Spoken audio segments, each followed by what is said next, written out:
যে আমার শালা তাকে দারুণ দারুণ খাওয়াচ্ছি, কিন্তু যে বাপ আমাকে জন্ম দিল मेरा बाप रह जाए भूखा, बाबा খেতে পাচ্ছে না মা। আর দেখবেন কত কত মা বাবা এক ফোঁটা ভাতের জন্য চাতক পাখির মতো বসে থাকে। তো কিন্তু কোনো ছেলে দয়া করে বাবা মাকে ভাত দেয় না। পৃথিবীতে সব থেকে বড় ভগবান যদি কেউ আছে, একটা হচ্ছে নিতাই চাঁদের পাঠশালা। আমি আপনাদের অভাব ছেলে হয়ে একটা শিক্ষাই দিয়ে দেব। আমার বাবা মা নাই, আমি 9 বছর বয়সে অনাথ হয়ে গেছি বাবা। আমি মানে সেবা করার সুযোগ পাই নাই মা। কিন্তু যাদের বাবা মা আছে, যাদের বাবা মা আছে তাদের কাছে আমার প্রার্থনা এটাই যে মা বাবাকে ভালোবাসে, ভগবান পূজা করার দরকার নেই। কেন না, মা বাবাকে যে ভালোবাসতে পারে বাবা, বিশ্ব ব্রহ্মাণ্ডে কোনো ভগবানকে আর পূজা করার দরকার হয় না। কিন্তু যে মা বাবাকে ভালোবাসে না, শ্বশুর শাশুড়িকে ভালোবাসে না, সে যদি লাখ লাখ বার কীর্তন শুনে হাজার বার পূজা করে বাবা, সেই পূজা কখনো গোবিন্দ গ্রহণ করেন না। এটাই হরিবোল হরিবোল হরিবোল। আজ মুচুকুন্দ প্রবর্ষণা পর্বতে শুয়ে গেল, আর এইদিকে বাবা সত্যযুগ শেষ, ত্রেতা যুগ শেষ, দাপর যুগ এলো। দাপর যুগে ভগবান কে বাবা, দাপর যুগে ভগবান কে বাবা, হ্যাঁ কৃষ্ণ। বাবা বাবা, তা দাপর যুগ যখন চলে এলো, তাহলে কৃষ্ণের উত্তরটা ভালো হবে বলুন তো। নারায়ণ অবস্থায় মুচুকুন্দকে আশীর্বাদ দিয়েছে যা ঘুমা, ওটা তো সত্যযুগ গেল বাবা। ত্রেতা যুগে ভগবান রাম, সত্য যুগে ছিল 14 হাত নারায়ণ, 28 হাত নারায়ণ। ত্রেতা যুগে কত হাত নাম হল মা? দাপর যুগে কৃষ্ণ কত হাত হল মা? এবার কৃষ্ণ যখন দাপর যুগ এলো, বৃন্দাবন লীলা, মথুরা লীলা, দ্বারকা লীলা শেষ করলেন। তিনটি লীলা, কোন লীলা? বৃন্দাবন, মথুরা, দ্বারকা। তিনটা লীলা শেষ করে প্রভাস তীরে যখন যজ্ঞ করছে ভগবান, প্রভাস তীরে যখন ভগবান আমার যজ্ঞ করছে,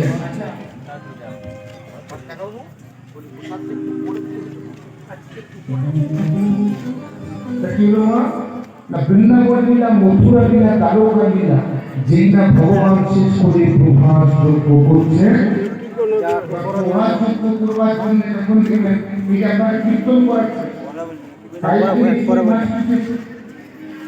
মাসটা কখন করেছে বাবা? কাল বাইরে পরশু।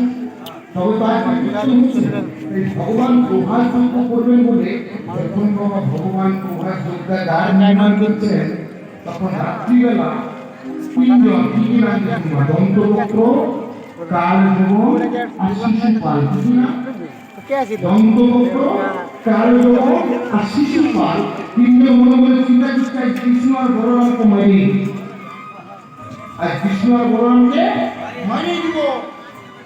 রাত্রিবেলা বাবা শৈব সামন্ত নিয়ে দন্তবক্র, কালযবন আর শিশুপাল যখন কৃষ্ণ আর বলরামকে যুদ্ধ করবার জন্য রাত্রিবেলা চলে এসেছে মা।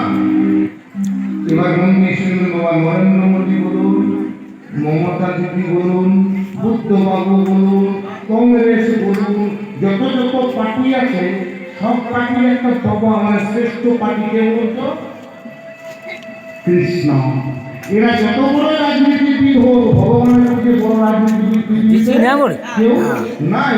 যেই না দন্তবক্র, কালযবন আর শিশুপাল কৃষ্ণ বলরামকে মারতে এসেছে, কৃষ্ণ বলছে দাদা, মানে বলরাম বলছে দাদা, দন্তবক্র, কালযবন, শিশুপালকে মারতে হবে না, এক কাজ করো কি, আপনি আমার হাতটা ধর।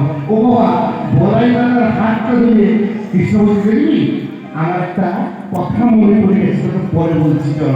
ও মা, কৃষ্ণ বলছে কি না, বলাই দাদার হাত ধরে চল চল, কোথায় না প্রবর্ষণা করবো, ওইখানে গিয়ে ঘুমাচ্ছে না। হ্যাঁ, মুচুকুন্দ যেখানে ঘুমাচ্ছে, ওই প্রবর্ষণা পর্বতে বলাই দাদার হাতটা ধরে কৃষ্ণ নিয়ে গেছে। কেমন বললো? পুরো বেড়াই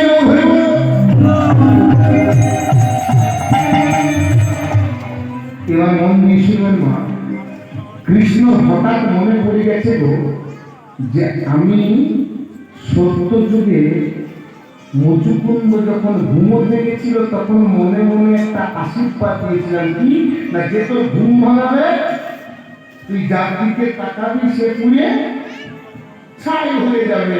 যেই এই কথাটি মনে পড়ে গেছে মা গোবিন্দে বলাই দাদা হাতটি ধরে কৃষ্ণ করেছে কি না ওই গোবর্ষণা পর্বতে গিয়ে মাগো এই চাদরটা আপনারা কার গায়ে দেখছেন?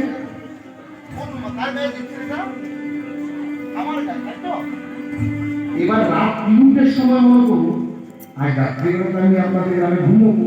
এবার রাত 3টের সময় আমার কোনো ছেলে যদি এই চাদরটা নিয়ে দৌড়িয়ে বেড়ায় না আপনারা কাকে ভাববেন বলে আমি তাই তো বাবা কৃষ্ণ বলেছি কি না যেখানে মুচুকুন্দ ঘুমাইছিল সেখানে নিজের চাদরটা ঢাকা দিয়ে বলাই দাদা বলছে বলাই দাদা বলে কি করে লুকাই যায় বাবা বলাই দাদা আর কৃষ্ণ এবার দন্তবক্র কাল যমুনা শিশুপাল দেখে মারতে এসছে মা এই চাদরটা থেকে কি মনে করবে এটা কে বলে? হ্যাঁ বাবা কৃষ্ণ ঢাকা নিয়েছে তো এবার এই চাদরটা থেকে কে বলে বাবা এটা কি মনে হবে? এটা কে গো? এটা তো কৃষ্ণই বলে মনে হচ্ছে। তাই কৃষ্ণ মনে করে দন্তবক্র কাল যমুনা শিশুপাল যেই না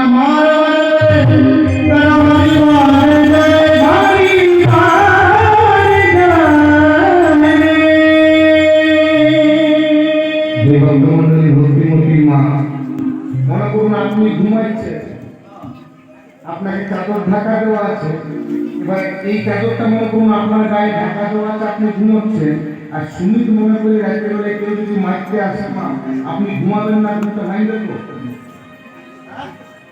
ঘুমটা ভাঙবে আর ঘুমটা ভাঙলে চোখটা খুলবে না বন্ধ হবে চোখটা যেই না মুচুকুন্দ খুলে গেল কথা দেওয়া ছিল কি মা তুই যার দিকে তাকাবি সে পুড়ে দন্তপুত্র কালে যখন শিশুপাল ওই মুচুকুন্দকে কৃষ্ণ মনে করে যেই না বাচ্চা গেল অমনি মুচুকুন্দের ঘুম কি বেরিয়ে গেল দন্তপুত্র কাল যমুনা শিশুপাল কি হলো বাবা